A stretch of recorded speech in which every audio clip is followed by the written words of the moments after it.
Hey guys, welcome to Testimony Tuesday. I'm Jason McQuinn, and I'm here with my special guest, Cory Dion. So excited to have you, Cory. We just finished a great Men on Fire weekend, and we just wanted to get together a little bit today. We got some really good friends that came out to Men on Fire with us, and we kind of came up with this idea of doing elk calling, God calling, because our friend John Kinsey has the world record elk, and his son called it in. It was a cool dynamic, and so we're just kind of playing around the podcast studio today. Not going to be super serious, but we're just going to kind of work through a template message to send it to our friends, but we're also going to just throw it online to see what sticks. It's a good message. Just needs to get heard regardless, whether you're at the conference or not. So, but if you haven't been at the conferences, you can repent. Yeah, that's true. Yeah. All right. So, and I must say that we're kind of like second-hand at this because he's got the biggest bull out of either of us. Listen, I shot the biggest one in 2016. Johnny, props. I can't even compete. Brothers compete, right? That was my message on Men on Fire was brothers compete, but fathers cover. And I literally used this story of me and Johnny competing. Mm-hmm. By the way, I like your hoodie. Thank you. Helping captives, man. We had them in here a few weeks back. That's right. That's right. We've been working on the Freedom Building. Yeah. Demo actually fell off a ladder yesterday. Still kind of ouch, but do what the ladder says you're supposed to do. Don't lean out over it. Oh, I thought it said don't go over 250 pounds. That too. 257. Come on now. We're almost there. Yeah. I'm actually wearing this one from my friends down at Marcus Anderson Foundation. They pump a whole bunch of kids going through camp. They have a whole mission on getting youth in the outdoors. So, Marcus, if you're watching, you're going to love this podcast because we're talking elk hunting today. My friend has the world record elk. I got the one in 2016. And I just kind of wanted to work through some notes and do some calling and just kind of play around. So, for those of you guys that don't know, I've been a part of guiding. I think I've harvested 59 elk in my life, in some capacity, either being the shooter or the guide or the caller in the past 15 years. In the past 10, I actually switched to just making sure that I only harvested bull elk. And basically just because the wolves and all that stuff have been just decimating the elk herds. I usually guide guys who are hunting with rifles, and then I like to hunt with my bow. But then recently I started hunting with my boy a lot in the backcountry on mules and stuff. I also started picking up a lot of clients for the Wounded Warrior tags. I was a big part of Outdoors for Our Heroes for quite a few years. So that gave us a super unfair advantage because we'd hunt wherever we wanted. So that was pretty cool. I love hunting the backcountry on horseback. That's my new favorite thing because no one else around. It's just you and the animals. And you get wild, they get wild, and you don't have to worry about Larry coming over the ridge on a side-by-side. So, that Larry guy. That Larry. Larry's the butt. For those of you that don't know, Larry's the butt of every one of my jokes. He's just a fictitious person. So if your name's actually Larry and you're offended, that's great. We can help you work through those emotions and operate in the gift of forgiveness. So I just want to preface this by saying I'm not a professional elk linguist. There's a lot of people who studied up on this. I literally haven't touched this call. This actually isn't the one that I normally use. I got a big old Primos one that I normally use, but it's still in my pack saddles, in my pack boxes for the go bag. So I found this one in the garage, and I just kind of shook some of the cobwebs out of it. And but this is I think it's Rocky Mountain Bugle Bull call, just regular old call from like Cabela's. And then I love these black and gold Rocky Mountains. You can do good cow calls with them. You can also do good bugles and stuff with them.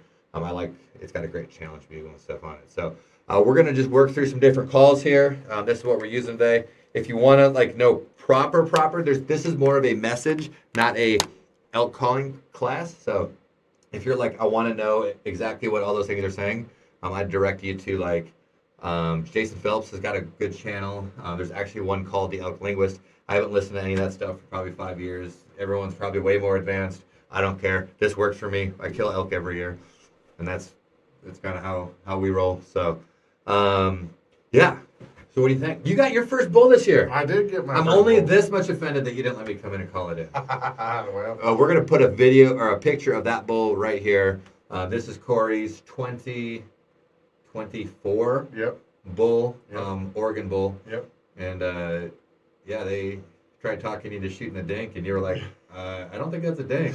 Yeah, well, we were looking at separate bulls, and he was telling me, man, I think we could do better. And as I'm looking at this going, I don't know this area, but I find that hard to believe. This is a pretty good bowl, and luckily I wasn't listening because he was looking at something different, and I ended up shooting it, and then we were high-fiving like crazy because he said, "This is a stud. Good job." Yeah. You know? And we're gonna go down to Sportsman Show this next weekend and get that thing scored, right? Yep. And what did we just really redneck score it at? Like It's 345 or something? Everyone's guessing 340 to 380, so we're gonna see where it hits. Hey guys, real quick, in the comments, with this bowl in the pictures, don't look at anyone else's comments. We want you to score it. We want your comments on there. Yep. And we're going to get it scored. And then, Cory, you're responsible for actually putting it in the comments of what the actual thing is. And then you can follow him. He's a really awesome hunter. He's got the Washington State blacktail record. You're technically number one, but nobody knows you're technically number two. Yeah. Because nobody knows who number one is or how big number one is. Number one, the score is there, but it says shooter unknown, owner, I think it's Cabela's. Like it's one of those ones. And they don't even know who's got it. So they don't even know the story. Somebody found it in their garage and entered it. So yeah. So with calling, I always think of this. There's a time for love and there's a time for war. As men, so often there's a time for us where we need to fight. Mm-hmm. Like, right, if someone's attacking my wife or my kids, we're fighting. Mm-hmm. But there's a time for love. Sometimes, you want to get a little close to mama. So just have that mindset and that heart posture of realizing the situation that you're in before it. So there's a time for love and a time for war. You want? I'll just kind of go through. So why don't you go through some of these and I'll just do them. Okay. First one will be the locate bugle. This one is general, just checking in. It's like, hey guys, I think of Goonies, right? Remember what was that famous saying? Hey you guys. Hey you guys. There's actually another funny clip where it's like, if you want to know what elk are saying, really easy. Bulls are going around, women. Yeah. And then the cows are going around, ew, ew, ew, Yeah. ew. So that's about right. So locate bugle, and just general checking in. Hey guys, how's it going? What's going on? And it sounds something like this. I'm trying not to blow your ears out, Cory.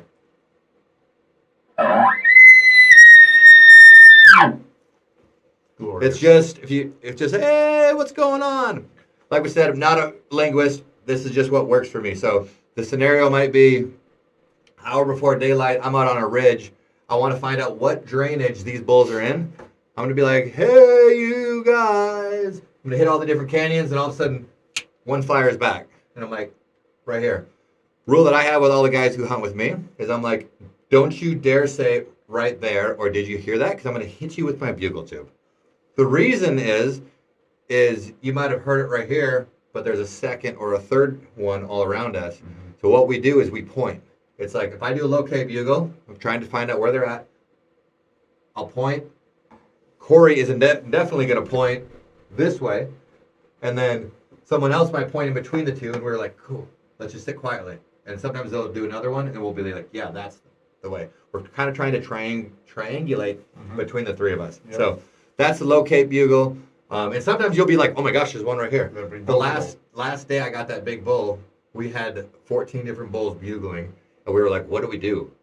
Like, it wasn't like we were chasing after one. It was, we were surrounded by all these bulls, and it was like, well, let's go to the one that's upwind of us, right? That's how it worked. There was 3 different bugles going on, and we were working that direction, and then right there, mine was there, cows and another bull.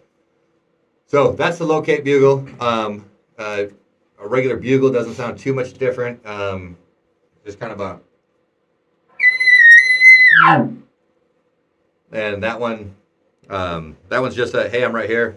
What's up, bro? Just, just general chat. So you want to do the challenge bugle, Cory? Yeah. Challenge bugle. When a mature bull is ripping off a bugle, a challenge bugle will another bull will cut him off as a saying like, not so fast, I'm here too. It's challenging his authority, saying, let's roll, let's fight. He wants what he's got, and so it's a challenge all the way. Yeah, scenario would be like this. Me and you are hanging out at the bar with our wives. And some drunk guy comes walking up between us and between you and your wife. This has happened. A little bit of this has happened.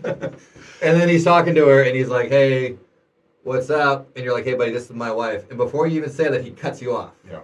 Like, oh. Okay, stuff's going down. So often as men, we can actually cut each other off just out of disrespect and dishonor as it is. So it's something, just in general conversations, you don't want to always be challenging. So envision someone's just bugling, hey, where are you guys at? And then someone just cutting, a bull cutting it off. So it's going to be hard for me to do with just one, but it would be like, think 2 different bugles with this. I'm going to try to do it. I haven't ever tried to cut myself off. But, well, you hit yourself, Jason. Yeah. Well, you hit yourself. It'd be like this. First bull's far off, second bull would be in a different location.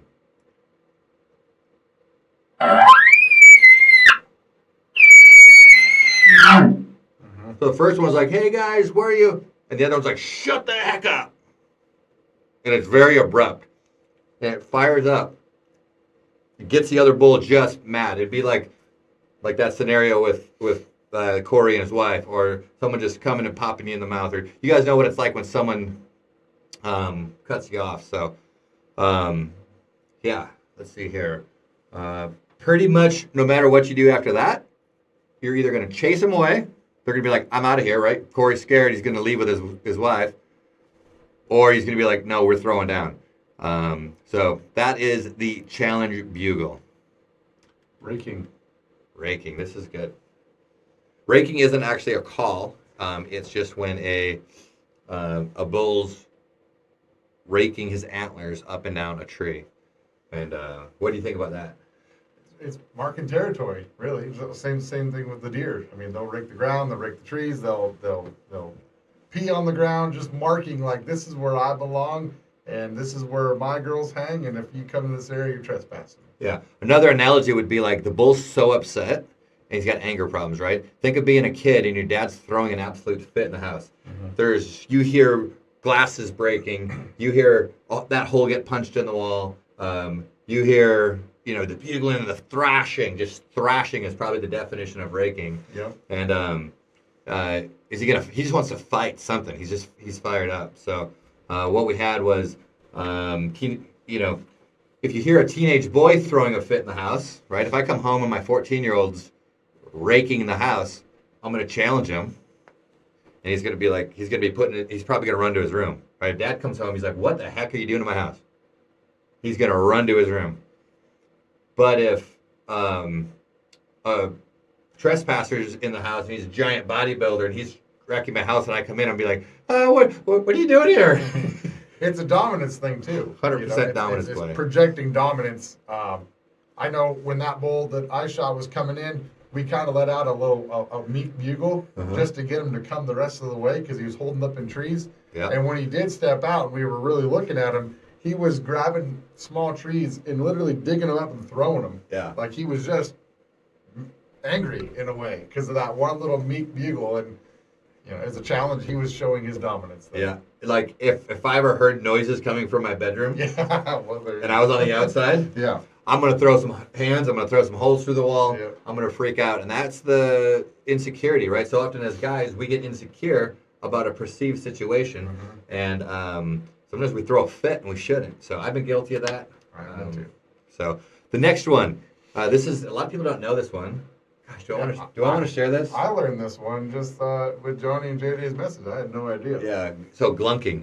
I did this for a guy's bull this last year. And I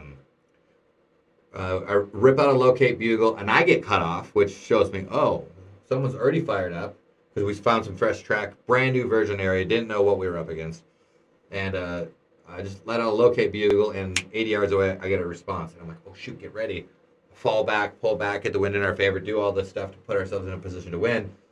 And then we let out some cow calls, which we'll get to in a minute. And I was kind of throwing them down the hill. And then I let out a bugle back his way. So it sounded like the bull was in between the cows.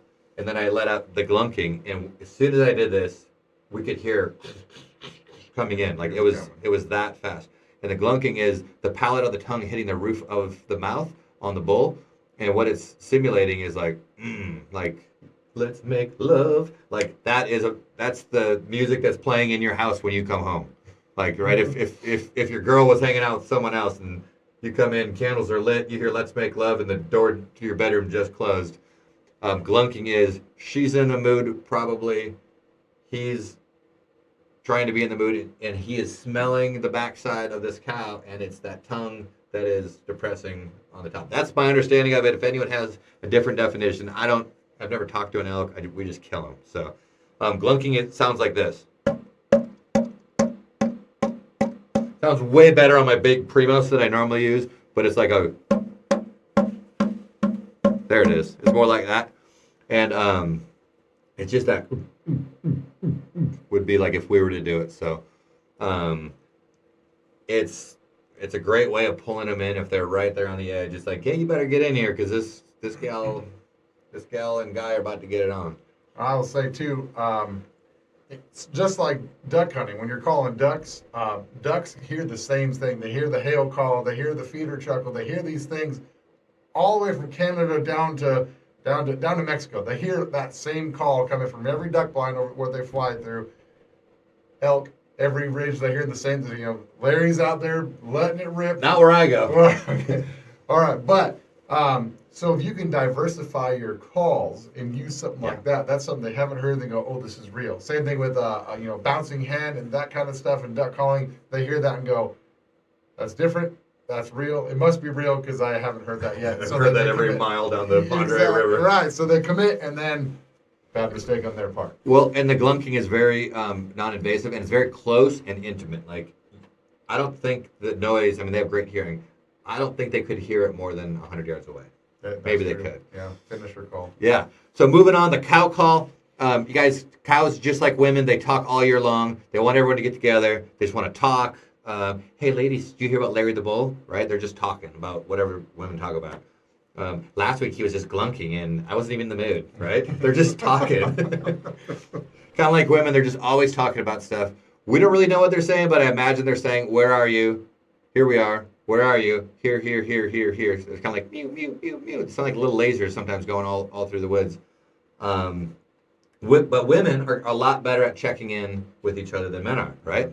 And keeping the pulse on their herd than we as men are. You know, so often, us old bulls, or older bulls, we just want to go hang out in the mountains and just leave us alone. Meanwhile, the ladies are keeping pulse on the herd, and the old guys just want to come down during breeding season, hang out for a few. Literally, the old bulls will come down for like 3 to 5 days, and then they'll disappear. So,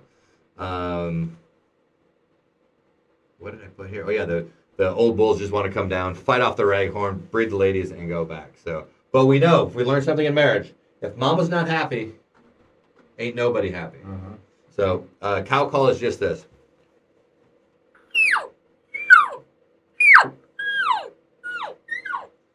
And they're kind of all over the woods, and they're just, as they're moving through the woods, they're just checking in on one another and just staying in community. And it's their defense mechanism, actually, and it's how they're able to fight off wolves and all the other stuff, because they're just like checking in. And constant communication. Yep.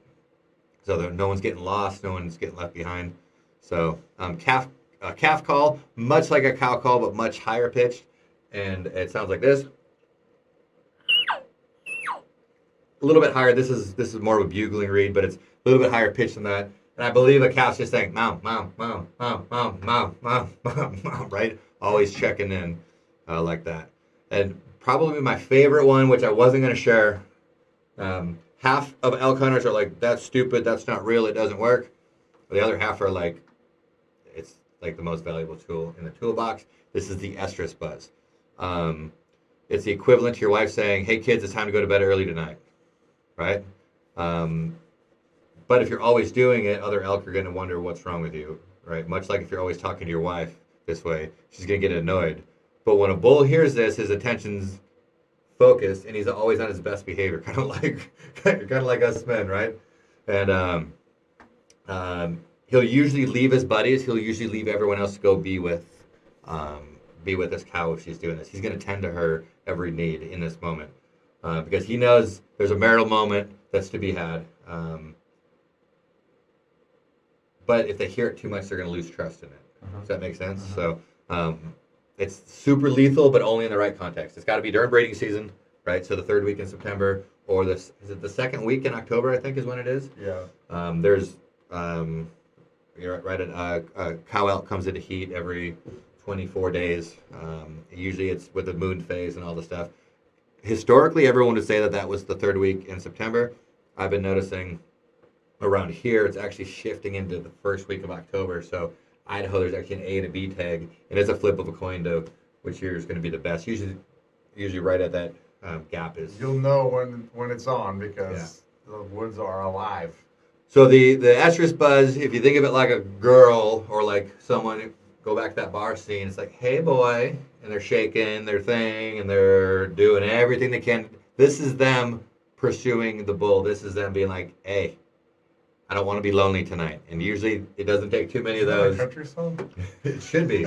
I'm thinking. Mama don't want to be lonely tonight. Yeah. We need to get Aaron Nichols to sing that down. Yeah. So this call will be, it's a very good finisher, but if you do it too much or out of season, you're going to educate them and then they'll never come into it again. So it kind of sounds like this.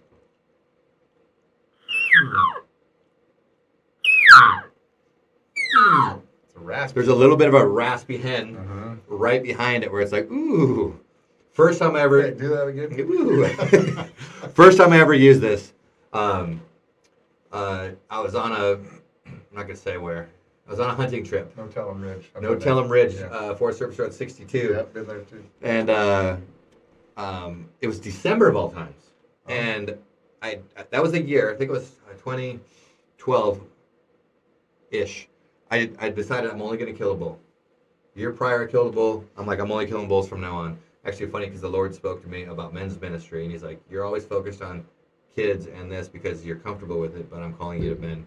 If you, just like hunting, if you can kill a bull, you can always go back for the kids and the calves. And I'm like, oh, okay, well, we're not going to kill the kids, but... Right.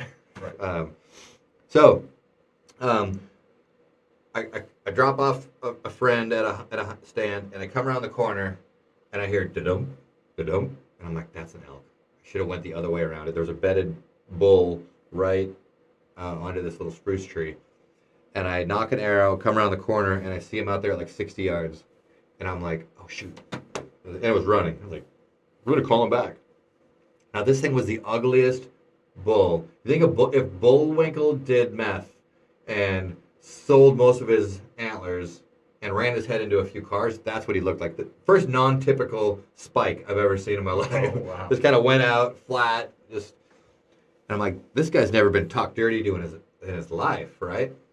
So I put the reed in and actually envisioned Johnny Kinsey's when I did this, and I was like,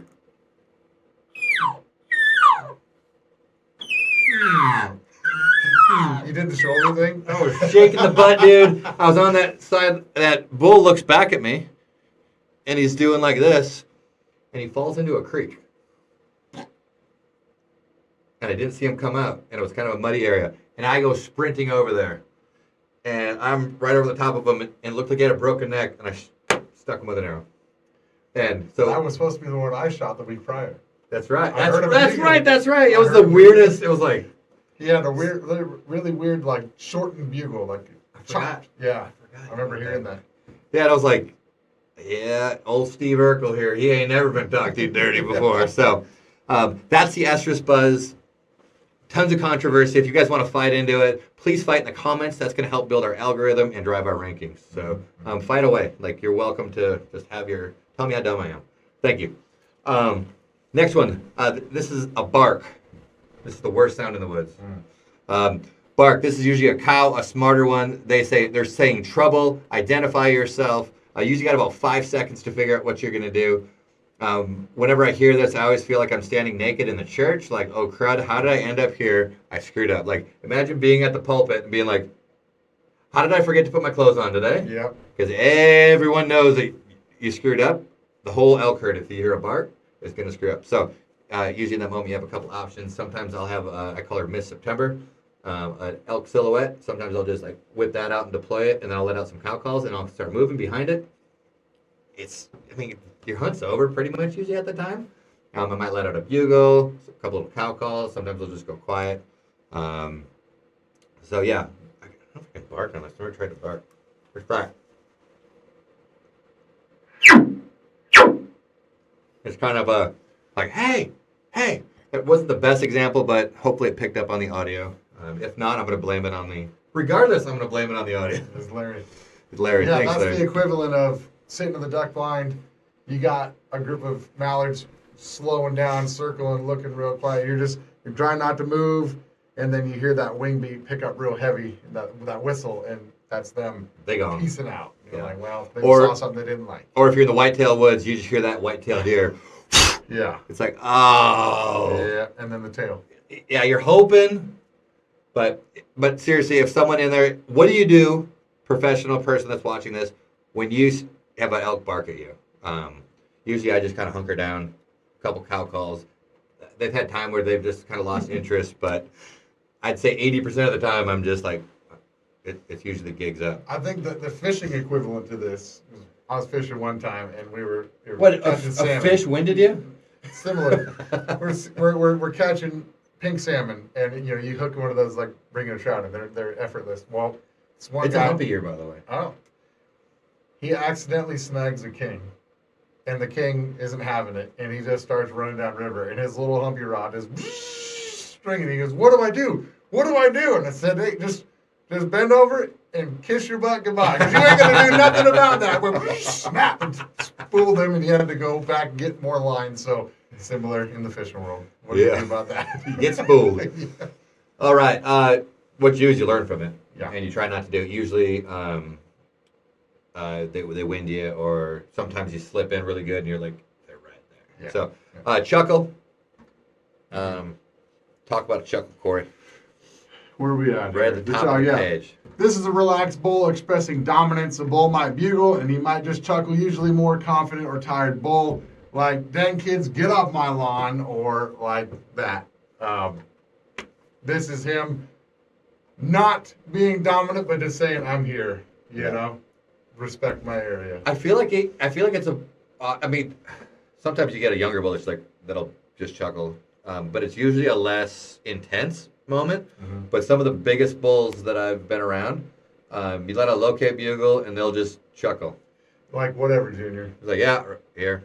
It'd be like Pastor Bill, like we're like, oh, me and Cory, we're fighting, and Pastor Bill's like, cool. Yeah. It's like, that's it. Yeah. It's like, not impressed, but respond. So chuckles like this. And a lot of times there'll be a bugle with a chuckle afterwards. But that's very common. It's kind of just like their way of working down. They still have air moving through their lungs, and as they're hyperventilating, their, what is it, the glottis thing in their back of their throats, just doo, doo, doo. So two together, very common.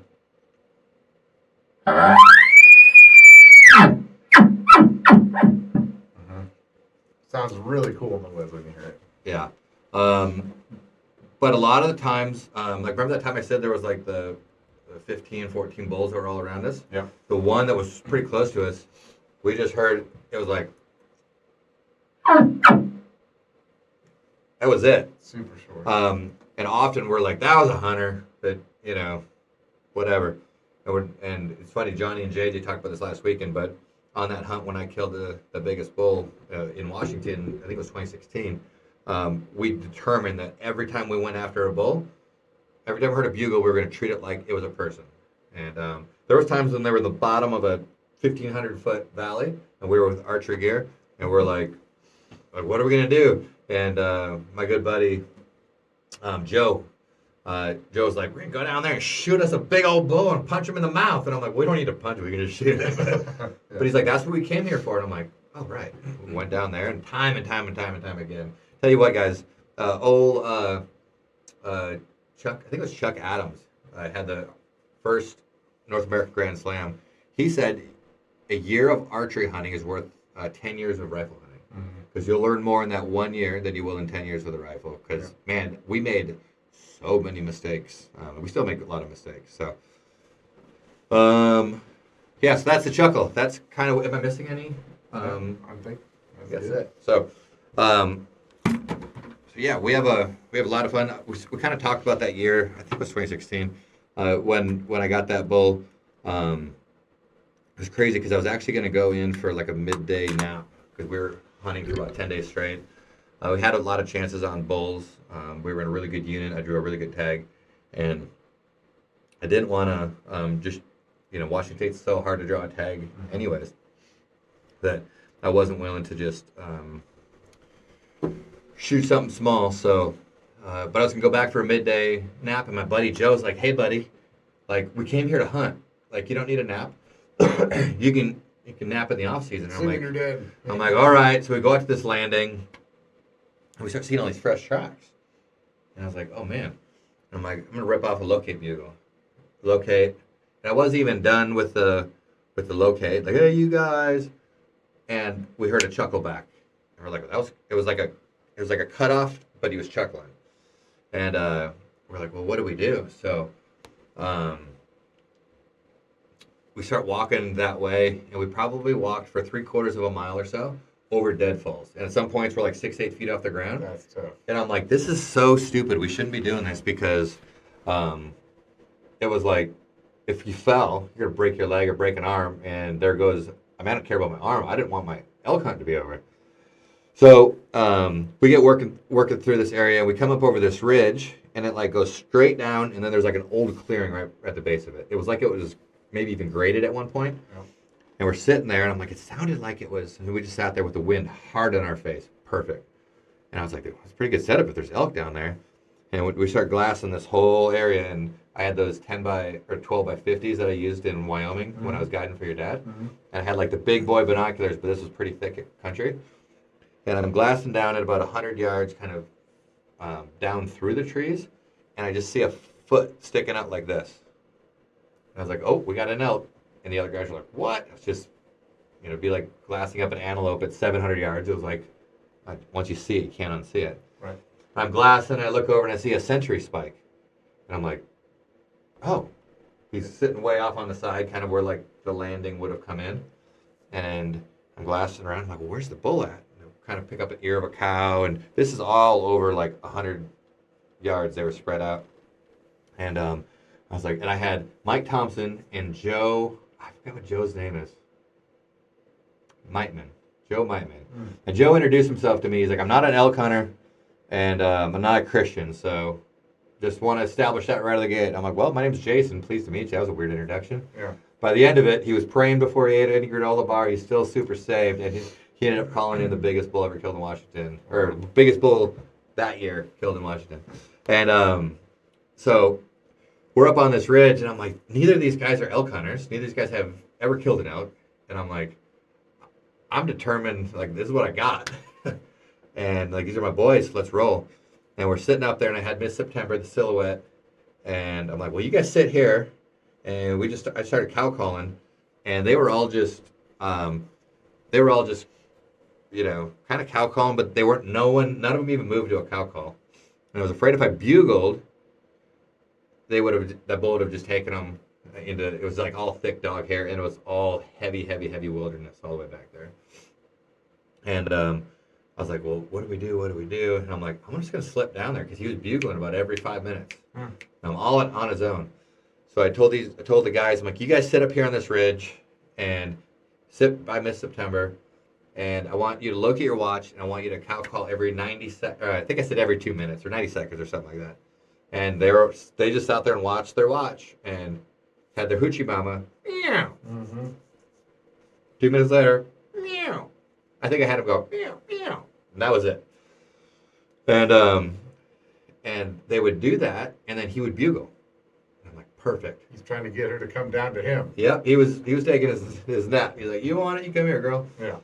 Well, I noticed there was this big maple tree that he was like almost bedded at the base of that.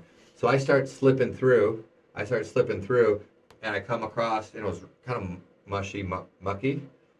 And I'm like, I look at him like I was 12 yards from a cow, and the wind was hard on my face. So I'm like, oh, back out. Yeah. And I slip over this way, and I keep kind of working towards that bull, and I'm like, oh, cow. And I just kind of kept bumping into him without, they were just sleeping or whatever. And I get within about 15 yards of this, and it kind of hit this deep mud spot where I was going to make a lot of noise to get through there. And I'm like, I don't think I'm going to kill this bull in his sleep. I can't hardly see 15 yards. But he was bugling. And I'm like, man, I know that I'm between the cows and the big bull. And I'm like, man, what do we do? And I'm sitting here. I'm like, and I kind of feel a little bit of wind swirling, and I'm like, there's no backing out. Yeah. You press in, and I just ripped off a real aggressive bugle, knowing that I felt like that was going to be the herd bull. So I knew that spike was up there. I saw the cows. It was peak rut. It was like, I think it was September 23rd. It was like, it was the scenario that we all dream of. So I just rip off a bugle, and I just hear, and he comes about 5 to 7 yards towards me, and just starts raking this tree. And it was a huge tree. It wasn't like a little sapling. It was like a big tree. And I'm like, oh, smack. And I'm like seeing, it was affecting all the trees around me. And then he cuts around this way. Well, like he's trying to get my downwind. So I back out and I try to get his downwind. And we're doing this. If you were to look on a map, our Paralleling. but it would have been more like this. Yeah, yeah. And he was trying to get my downwind. I was trying to get his. I was just trying to get a spot in. At one point, he stops in the swamp. I'm in the swamp. I'm crouched down. And he just rakes his tree. And it was whipping the back of my neck with the branch. And I was like, shoot. And my release is on here. Trying to cover my face. Trying to cover my eyes. Because I was like, I could legitimately could have lost an eye. Still haven't seen the bull. And we're working our way. He bugles. I cut him off. And I hear, and he's just getting fired up. And we're working. They're still up on the hill. Meow. Meow. I let out a couple cow calls, throwing it up that way. Estrus buzz. And he's freaking out. We're working our way. At this point, I'm probably a half mile from my buddies that were up on the hill, still going. Meow. Yeah. And the cows were all kind of pushed up into the corner of this. There was like cliffs on all the sides. I'm like describing this spot. You guys better not go there. There's like all these cliffs on 3 sides. So I kind of had the cows all herded up. And we're way out in this flat. He's freaking out, going back and forth. And I just couldn't get him to finish the last 10, 15 yards. And I'm like, what am I going to do, Lord? What am I going to do? He's like, you brought your buddies for a reason. I'm like, yeah. So I sprint back. And I'm like, hey, let's go. And they're like, okay. And they're tiptoeing. I'm like, no, freaking run. And they're like, what? I'm like, did you not hear all the craziness? They're like, yeah. I'm like, keep up with me. And I like grab Joe and we're running back down towards the bull, right where he left him. Put them up on the hillside, like 30 yards behind me. Mid-September, right in full view. They're sitting behind on both sides with cows, with the cow calls. And I let out a couple cow calls. He's still torching off. I let out a bugle. He comes in. Then they start doing the cow calls. He's thinking that the herd's getting pushed away. He steps behind a tree, full draw, 11 yards, steps sideways, and I let out the cow call to stop him. Drilled him right front center. Through the chest. Not broadside. This was the shot. Tree right here. This was the shot. And I was like, 11 yards. And at the time, that year, my goal was to shoot 100 arrows every single day, all the way out to 100 yards.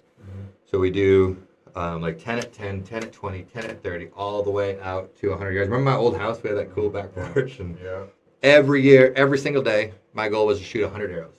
And I was like, I finally got the tag. It wasn't going to be due to lack of trying and effort, that due to my practice that was kind of preparation. So I stick the bull, and man, we had so much. Like he runs out 30 yards broadside. There's one little window. I grab another arrow and I pull it back, and the knock fell off the bow, off the arrow.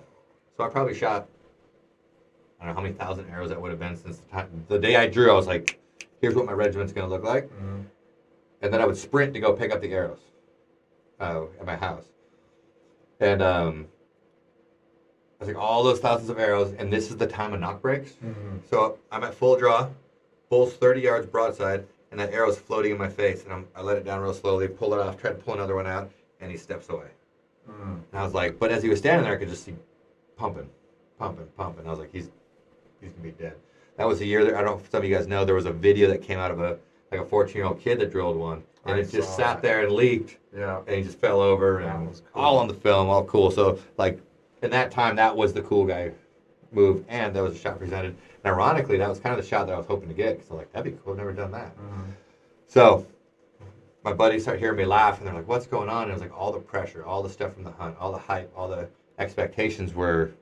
It was gone. So I was like, "Guys, we drilled one." They're like, "No way, that was another hunter." I was like, "No." We revisited everything, walked out, and there's a puddle of blood, and I was like, "You can." Hopefully that wasn't another hunter. Yeah. You could see that blood trail for like 30 yards, and we're like, "Guys, we did it. Let's give it an hour." And we're sitting there for the hour, and we look up, and we just see dark clouds roll in. Oh no, it's gonna rain. And we hear the thunder. Yeah. And I was like, oh my goodness, this isn't good. So we start tracking, and we get about 20 yards out, and we hear we busted it. And instantly I back out. Gave it a night. Next day, rain, and we didn't find it, actually. I don't know if you knew that part of the story, but I didn't know that. yeah, we didn't find it, and I called my buddy Jason Brown. I'm like, dude, we need some help. I think we shot like a state record animal here. And he's like, yeah, right, everyone. And I'm like, no. And I described it. I'm like, it's crowned out on the right, and I'm like, did all the described it like as best as I could. And it was crazy because he was of everyone. He was the one that I called.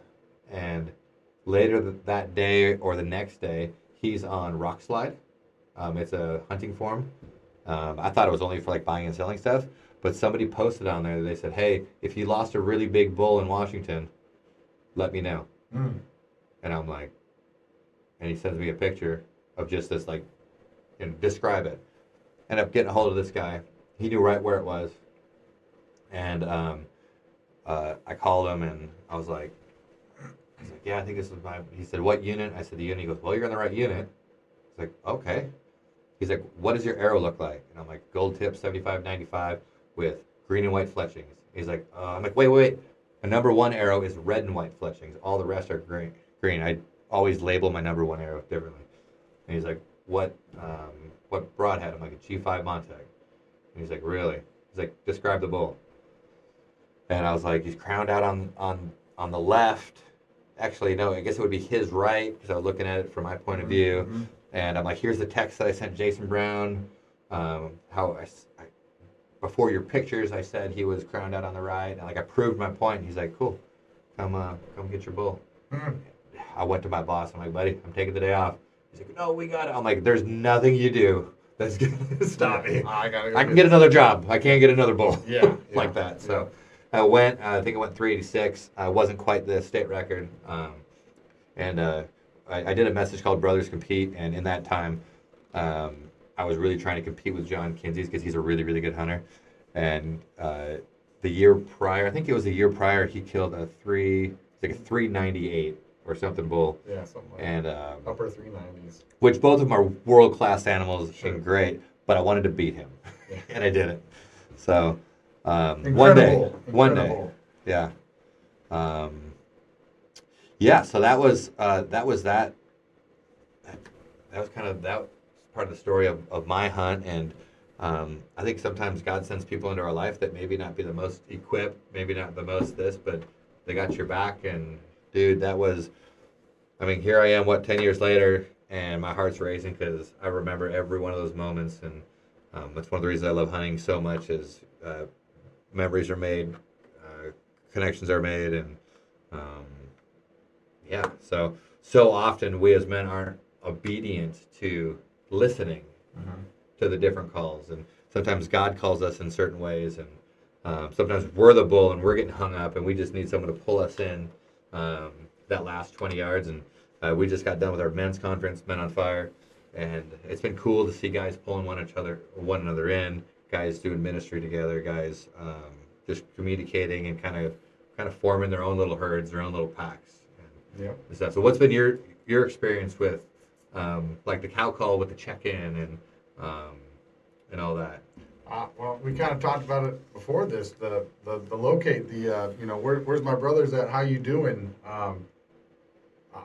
There was a time in my life where I was off, like way off from where the Lord wanted me.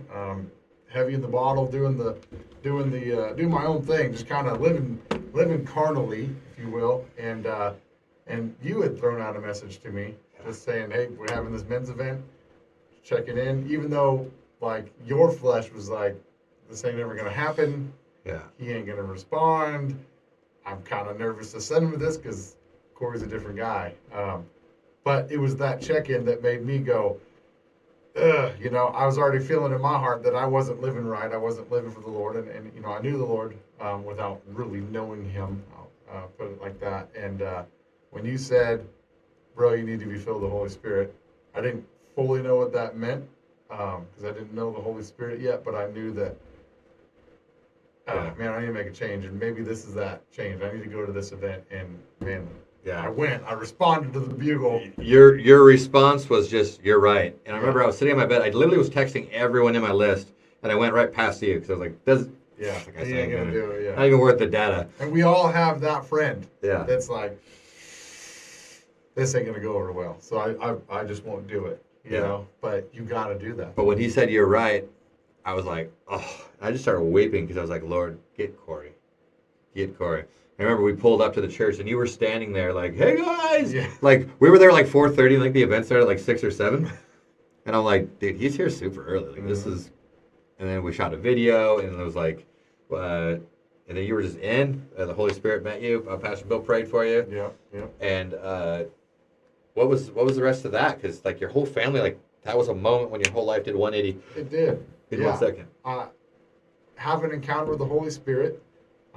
After leaving that event, just wow, like the worship just breaks that crust, that wall you build up around your heart, and like heart became pliable.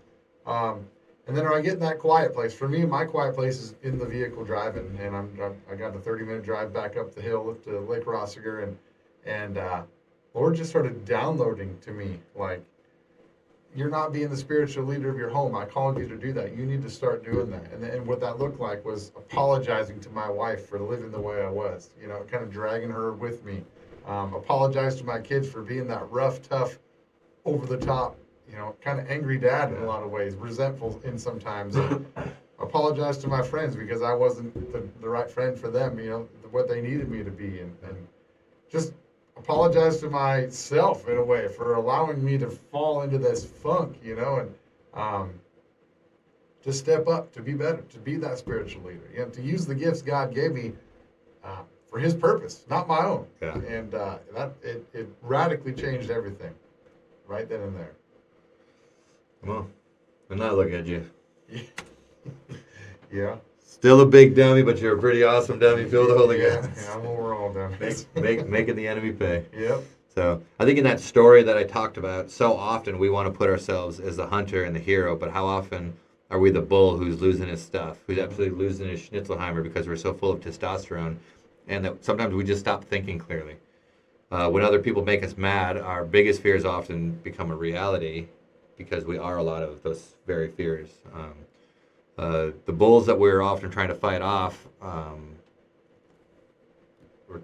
they're like, it's the enemy, and sometimes we just don't even need to engage with it, right? Mm-hmm. We don't need to come into that trap because we weren't listening clearly. That bull came into the enemy's traps because he was fired up. Mm-hmm.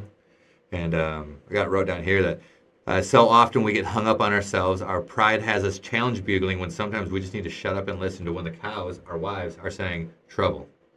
Let me repeat that. So often we end up getting hung up on ourselves because our pride has us challenge bugling. We're fighting back, we're pushing back. And so often we just need to shut up and listen to our wives when they're saying, hey, there's trouble right there. Sometimes we need to stop and be like, and listen to the whole scenario and the whole dynamic. Any good bull hearing those hoochie mamas, that's the name of the call, by the way, up on the hill would have been like, what's that? Like, you get that at the 7-Eleven in like Wyoming or what? Mm-hmm. And then I think as men, we're so easy to rake some trees and make a big stink. But is that really the best way to lead? Is that the best way to love our wives? Is that the best way to establish a real connection? If we're only showing up when we smell estrus because we can't stand the calves constantly saying, Mom, like what kind of a man are you? How are you leading? Are you just a beast of an animal? Or are you trying to be a man of God? So I can tell you as I get older, we need to have a bit more confidence in ourselves, in our family, in our church, in our community, basically in our herd. They're not going to run off with someone. They're not going to run off with the first bull that comes by. Most women are pretty faithful. They're awesome. And when you hear the enemy, do you even need to respond? If that bull would have never responded to that locate bugle, that whole story that I shared wouldn't have happened. Mm-hmm. He would have just kept his mouth shut. He'd still be taking a nap somewhere and not living in my living room. So, yeah, and I wrote down sometimes we just need to sit back and quietly chuckle and think to ourselves, what a dipstick. You're going to really fall for that? When I wrote that down, I was thinking of Pastor Bill. Like so often we go to Pastor Bill with our problems. He's one of my spiritual mentors. I know Cory's one of yours. And so often I'll go to him and he'll be like, so what? Right. Yeah. So what? So old bull or young bull, right? Sometimes he'll just chuckle and be like, ha, what an idiot. That devil's such a stinker.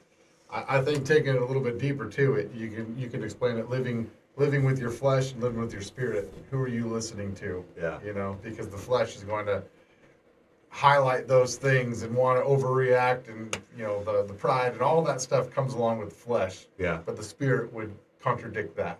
Well, and thinking of that in that scenario with that elk hunt, what was his biggest fear? Losing his family, losing his ladies, and his biggest fear became a reality because he took the bait of Satan. Yeah. And now look at him.